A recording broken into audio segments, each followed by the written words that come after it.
No son muchas las ocasiones en las que podemos reunirnos alrededor de estos libros antiguos que llevan siglos guardando, custodiando sus secretos. Todo lo que hay alrededor de los libros nos concierne. Aquí durante siglos se han guardado las grandes historias y ahora algunas de ellas las conocemos gracias al cine.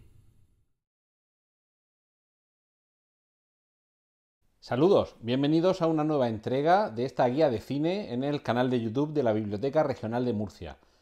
Cine, biblioteca, más tarde o más temprano tenían que encontrarse ambos temas y hablar de una de las vertientes de la literatura dentro del cine. No tanto las adaptaciones, aunque las tres películas de las que vamos a hablar hoy proceden de novela, como la presencia del libro como elemento esencial dentro de estas películas. Vamos a ver desde el personaje que va buscando libros al personaje que ayuda a que los libros salgan adelante, a una autora y cómo la repercusión de su libro en generaciones posteriores sigue vigente y al mismo tiempo configura en el libro, en ese objeto que es transmisión de ideas, de narraciones y de cultura, precisamente un objeto que permite la comunicación entre generaciones, una comunicación a través del tiempo y del espacio, y todo esto a través de tres películas: El editor de libros, Las horas y La novena puerta.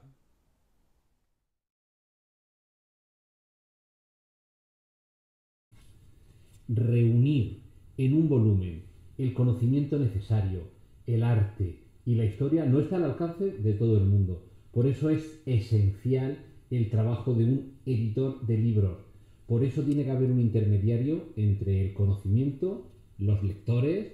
y lo que hace que se materialice todo ese conocimiento. Y no es fácil, no es sencillo. Por eso, a lo largo de la historia, han pasado desapercibidos de manera injusta quienes han conseguido plasmar todo eso dentro de las páginas de un volumen. La película del año 2016, El editor de libros, dirigida por Michael Grandage y basada en la novela de Scott Bert, nos aproxima a la vida y parte del trabajo de uno de los editores más famosos, más populares de la historia y al que quizá más se deba en el mundo de la literatura contemporánea. Se trata del personaje de Max Perkins, interpretado en esta ocasión por el actor británico Colin Firth. Algunos de los actores que aparecen en esta película interpretan a personajes que sin duda son bien conocidos en el mundo de la literatura. Estamos hablando de Francis Scott Fitzgerald, interpretado por Guy Pearce, Ernest Hemingway, interpretado por Dominic West, o Thomas Wolfe, personaje interpretado por Jude Law. Lo que vamos a conocer en esta película es la labor de uno de los personajes esenciales en el mundo de la publicación literaria,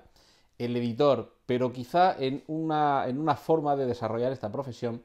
que en la actualidad ha caído un poco en desuso. No se editan los libros como se editaban hace 80 o 100 o 200 años, pero sí que es cierto que la labor de un editor como persona que traslada la idea del manuscrito al lector ha variado, y precisamente Max Perkins es uno de esos ejemplos de editor de los que no es que ya no queden, pero quedan menos. Por suerte y por desgracia, seguramente también ahora se están editando más libros y hay más literatura que se está imprimiendo, o vamos a dejarlo así, más libros que se están imprimiendo, y a lo mejor hace 60, 80, 100, 120 años la labor del editor era muy distinta. Básicamente, un editor como Max Perkins no se preocupaba únicamente de que un escritor tuviera un manuscrito y que este manuscrito terminara en una imprenta, los libros llegaran a los distribuidores, a las tiendas y a través de estos a los lectores. Había una labor mucho más intensa, mucho más preocupada por la propia elaboración de la obra, y esto es algo que nos puede chocar porque había, y sigue habiéndolo también, pero ya digo, en menor medida, una figura de editor, como es el caso de Max Perkins, el protagonista de El editor de libros, que, digamos, mimaba y cuidaba, en ocasiones no solo con cariño, sino a lo mejor también con algún comportamiento un poco más desabrido, al propio escritor, y a través de esa relación también a la propia obra. Había ocasiones, en fin, a veces para bien, a veces para mal, en que la mano del editor se dejaba sentir en la novela, en la poesía o el texto que se publicaba. Sí que es cierto que esto en ocasiones ayudaba por una razón muy sencilla: la profesionalidad, la experiencia y la sensibilidad del editor. Era alguien que sabía lo que le gustaba al público, sabía lo que se vendía y en ocasiones también sabía la mejor forma para que esa obra tuviera una manera perfecta de trasladarse desde el mundo de las ideas del autor al mundo de la lectura de quien compraba el libro. Hay editores que andaban con la tijera en la mano, hay editores que directamente arrancaban páginas o simplemente cogían el manuscrito y lo tiraban, y hay editores incluso que ellos mismos vertían parte de su talento como editores a la hora de conseguir que esa obra tuviera alguna metamorfosis que la mejorase. Evidentemente todo esto a criterio del editor, pero siempre se dice que la diferencia entre el loco y el genio es alcanzar el éxito, y editores como Max Perkins lo alcanzaban, o más que ser ellos quienes lo alcanzaban sus obras, entendiendo como sus obras las obras de los autores a los que editaba, los autores a los que ayudaba a trasladar su versión, su visión de lo que querían contar a un libro, para que ese libro fuera un éxito de ventas, o más allá del aspecto puramente comercial y de beneficio, aunque evidentemente esto se hacía como negocio, pero que esa obra tuviera una trascendencia, que esa obra estuviera llamada a un destino mayor y que ese destino mayor fuera el que tienen en común los autores a los que he mencionado que aparecen en esta película: Ernest Hemingway, Scott Fitzgerald o Thomas Wolfe. Autores que han trascendido su momento, que han ido más allá de su época y que han ido más allá del escenario físico, geográfico en el que arrancaban sus carreras. Autores que han sido considerados universales, que forman parte del patrimonio de la literatura universal y que sin duda es innegable que eso obedece a su talento, pero si al final una obra es lo que llega desde el autor al lector, en ese camino, en ese proceso, en esa manufactura o en esa transformación, la labor del editor es esencial. Sobre todo, como digo, de un editor de este tipo, un editor que influye en cómo se termina la obra, que anima o que frena, que recorta o que pide que se añada. Y por poner solamente un ejemplo, en el caso también muy célebre por el cine y es una novela, el caso de Matar a un ruiseñor es sabido que procede de una lectura de una primera novela, pero solo había una parte de esa novela que al editor le llamó la atención y le dijo a la autora de la novela: desarrolla esta parte, amplía lo que sucede con Scout en su infancia, cuando su padre, abogado, tiene que hacer frente a este juicio. Y a partir de ahí, a partir de esa ampliación de esa parte, es como tenemos la novela Matar a un ruiseñor, a partir de ella la película y lectura todavía obligada en los centros educativos en Estados Unidos. Todo ello solamente sirva como ejemplo de que la labor de un editor es capaz de extraer ese diamante en bruto que hay en esa mina, dentro de esa profunda cavidad en la que el autor tiene sus ideas, tiene su arte, su talento y tiene que sacarlo a relucir. Si hay alguien que se quiera aproximar a la figura de un editor, qué mejor que hacerlo con alguien como Max Perkins, que editó a estos y otros muchos autores de fama, ya digo, internacional y además universal, porque ya trasciende no solamente el ámbito geográfico, sino el ámbito temporal.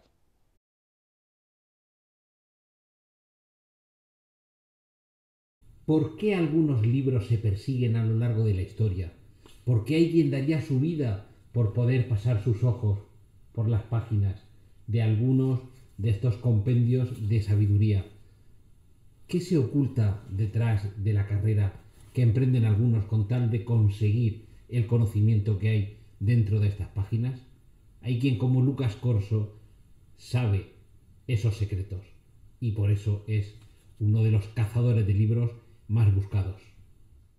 En el año 2002, Stephen Daldry dirige la película Las Horas, película también basada en una novela de Michael Cunningham y protagonizada por un elenco auténticamente de lujo: Nicole Kidman, Meryl Streep, Julianne Moore, Ed Harris, Toni Collette, Claire Danes, Allison Janney, Miranda Richardson. Vemos que todas ellas actrices, los personajes femeninos son relevantes, determinantes en esta novela que transcurre, perdón, en esta película que adapta una novela que transcurre en 3 momentos temporales distintos y donde precisamente el libro es el hilo conductor. En un primer momento temporal, estamos en los años 20, Virginia Woolf es una escritora perteneciente al grupo de Bloomsbury y que se encuentra terminando su obra La señora Dalloway. No vamos a avanzar más por si hay alguien que desconoce más aspectos sobre la vida de Virginia Woolf, pero vamos a comprender el sufrimiento, las terribles jaquecas que la aquejaban, cómo era su vida personal, su vida familiar, ese elemento de esa pequeña habitación propia en la que poder crear, en la que poder tener su propio espacio, procede de Virginia Woolf, y a través de su vida y de su obra vamos a conocer a un tipo de mujer que va a ser influyente en generaciones posteriores. En primer lugar, a través de su ejemplo, pero sobre todo también a través de esa obra que está escribiendo en el segmento de su vida que recoge la película Las Horas. Esa novela, La señora Dalloway, va a llegar años después, la década de los años 50, a Estados Unidos. Virginia Woolf es británica, van a pasar 30 y tantos años y su obra va a cruzar el charco y se la va a encontrar, bueno, Virginia Woolf, personaje aquí interpretado por Nicole Kidman, con una prótesis en la nariz que la hace casi irreconocible como Nicole Kidman y que la asemeja bastante al aspecto real de Virginia Woolf. Y como decía, esa obra va a traspasar tiempo y espacio, van a pasar 3 décadas, se va a cruzar al otro lado del océano Atlántico y va a ser el personaje de Laura Brown, la que a partir de ese momento, el personaje interpretado por Meryl Streep, asuma lo que se le traslada en esa obra. Una mujer casada, con hijos, una ama de casa, que ante el descubrimiento de esa obra va a ver cómo su vida cambia, su sensibilidad cambia, y todo por la conexión que se va a establecer no tanto con la obra, que también, sino con la propia autora de la obra. Por eso me refería a que el libro en ocasiones puede ser un medio de comunicación, una manera de trasladar la comunicación o bien de una época, o bien de un pensamiento, o bien de la propia voz del autor, a una situación, a un tiempo, a un espacio muy, muy distante, distante geográficamente y distante temporalmente, cronológicamente, como sucede en esta película. Pero vamos más allá, pasan más décadas y ahora vamos a finales del siglo XX, estamos en Nueva York, hay un pintor interpretado por Ed Harris, que tiene una gran amiga, personaje interpretado por Julianne Moore, que está enamorada de este pintor, que está en el tramo final de su vida porque está enfermo de SIDA. En este conflicto, en esta relación con esta persona que se aleja de la vida, y esto va a ser también determinante en los personajes de los 2 segmentos anteriores, el ambientado en los años 20 y el ambientado en los años 50, vamos a ver cómo también llega ese ejemplo, ese mensaje, esa comunicación, esa interlocución con el libro de la señora Dalloway, escrito por Virginia Woolf, en este caso más de medio siglo antes. Y a pesar de esa distancia, a pesar de que el tiempo ha pasado, la sociedad ha evolucionado, los roles femeninos, los roles sociales también han evolucionado, pero a pesar de todo eso sigue habiendo una conexión, sigue habiendo una comunicación que trasciende el tiempo y trasciende el espacio. Las horas, básicamente, el título a lo que hace referencia es a cómo soportar el peso de las horas que nos quedan por vivir. Y resulta paradigmático que precisamente sea a través de un libro de un libro escrito décadas antes, cómo se puede trasladar el mensaje de una mente a otra y de cómo la conexión y la comunicación se pueden establecer a través de las páginas. De ahí la importancia, la relevancia de la conservación, de la divulgación y de la educación en la literatura, en el amor por los libros. En este caso, además, la película evidentemente es un drama, aquí hay poco espacio para la comedia, pero es que precisamente hay que tomarse muy en serio el papel de la literatura en la vida, porque nunca sabe uno qué libro le va a cambiar la vida a quién y sobre todo cuándo le va a poder cambiar la vida.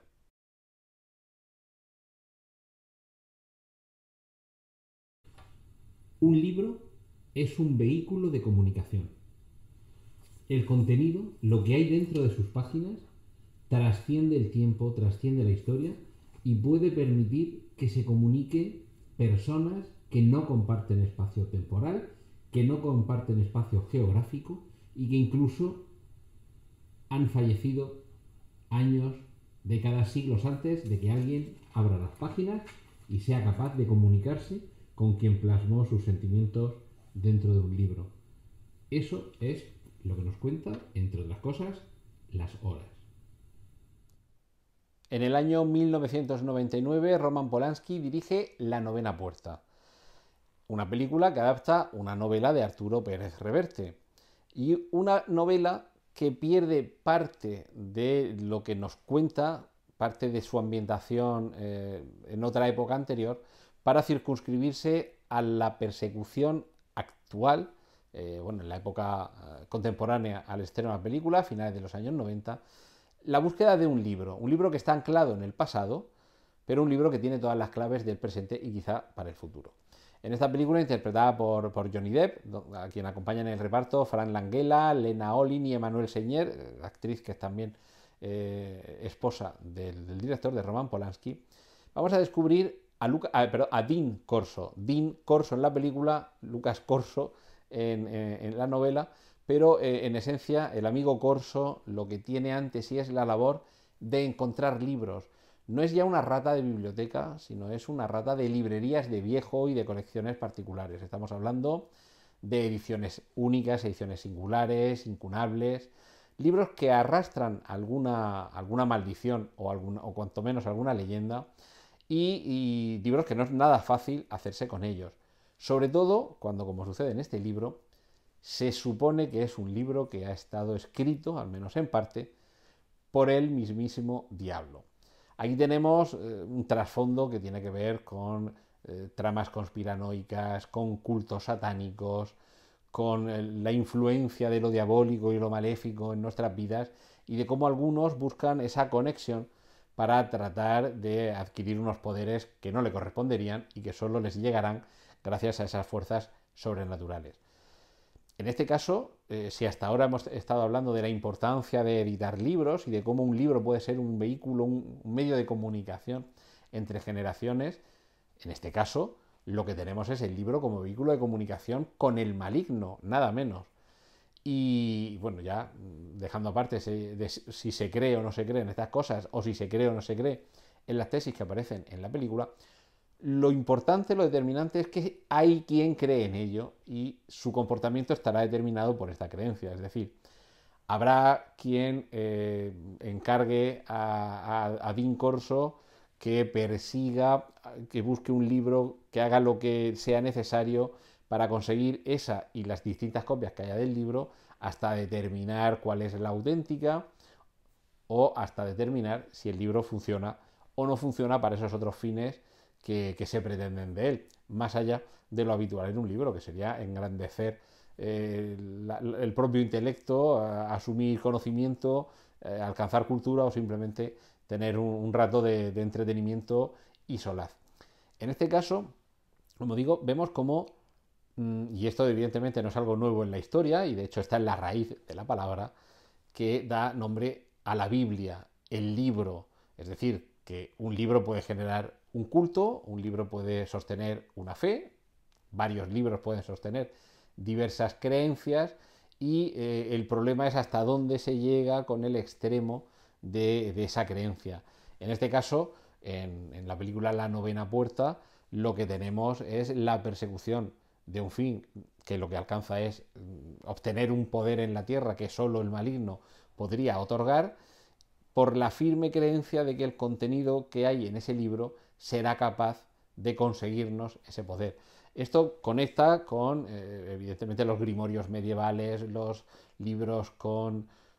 recetas de pócimas o con sortilegios que, mediante la magia oscura, eran capaces de proveer a quien los enunciara de un poder, de unos beneficios, o que se derivaran unos perjuicios para terceros.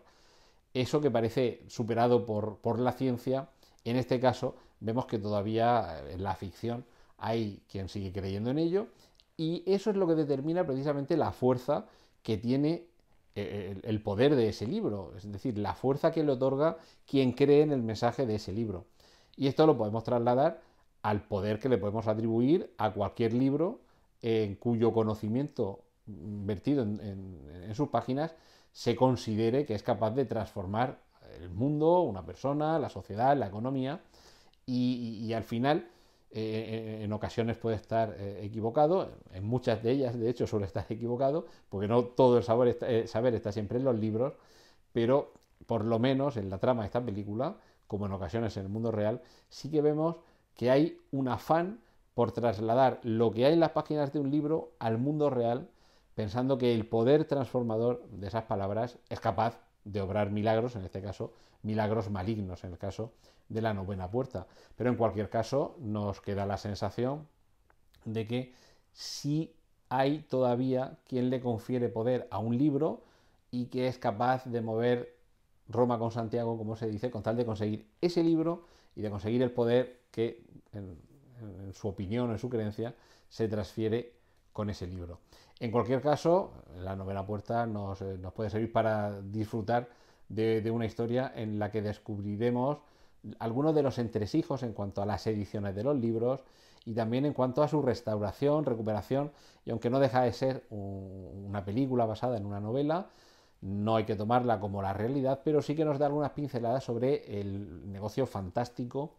de recuperar libros antiguos, de ese mercado que hay sobre libros de los que a lo mejor solo hay un ejemplar, de los que a lo mejor solo se hizo un ejemplar en su momento, o de los que se hicieron tan pocos que desaparecieron y son escasos los vestigios que quedan de él a través del tiempo. Incluso de cómo se restauran. Inolvidables los hermanos Ceniza, que se terminan el uno la frase del otro, y ver cómo uno de ellos tiene ese vicio horroroso que es el de fumar y que uno parece que lo ve como incompatible con algo que debería ser tan primoroso y con tanto cuidado y con tan exquisita atención como restaurar libros antiguos. En fin, por lo menos han tenido la suerte durante toda su carrera profesional, estos hermanos Ceniza que vemos en la película, de no haber salido ardiendo en su taller de restauración de libros. Y para todos aquellos que hayáis tenido interés en ver cómo son estos libros antiguos, quizá sea el momento de que saquéis el carnet de investigador para ir a buscar en los archivos, incluidos los archivos de la biblioteca regional, que igual hay ahí algún libro que os permita descubrir algún saber oculto y acceder a alguna parcela del conocimiento que os resulte especialmente grato.